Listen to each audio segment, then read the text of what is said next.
बताएं अनिल जी। तो दीप, winner stock में मैंने जो आज स्टॉक चुना है वो है आरती फार्मा। इसको आरती फार्मा लैब के तौर पे फार्मा स्टॉक्स में हम लगातार बुलिश है। पहले आप लेवल्स नोट कर लें। 1 से 2 साल के लिए इस स्टॉक को आप अपने पोर्टफोलियो में रखें।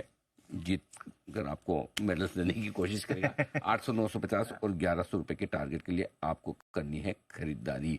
ये है स्टॉक। और अब इसकी मैं वजह बता दूं। पहले तो ये समझ लीजिए कंपनी करती क्या है। जेनरिक एपीआई और इंटरमीडिएट्स वाले बिजनेस में है। डेरिवेटिव्स के कुछ कुछ ये जेनेथिन जो है उसके डेरिवेटिव मैन्युफैक्चरर करती है। सीडीएमओ और सीएमओ सर्विसेज देने का भी कंपनी कारोबार करती है। कॉन्ट्रैक्ट मैन्युफैक्चरिंग में है। और जेनेथिन में कंपनी का ग्लोबल मार्केट शेयर 15 से 20%। ये मेन प्रोडक्ट है जिसमें कंपनी की बड़ी स्ट्रेंथ है।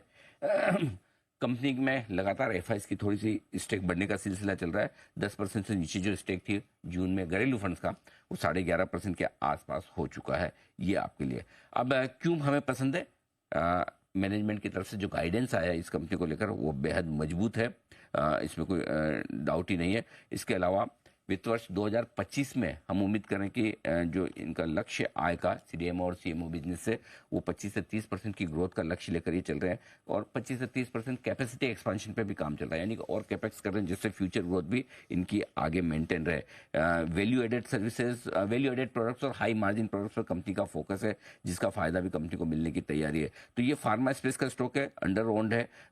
लोगों की नज़र अब तक कम रही है और हमें लगता है कि ये स्टॉक उस लिहाज से आगे कमाल करने की कोशिश कर सकता है। इस पर आपको फोकस करना चाहिए। तो ये एक स्टॉक है जिस पर आप भरोसा करके खरीदारी कर सकते हैं। तो और इसको खरीदना इस तरह से 10% के डिप पर आप इसको एसआईपी की तरफ से और ऐड करके होल्ड कर सकते हैं।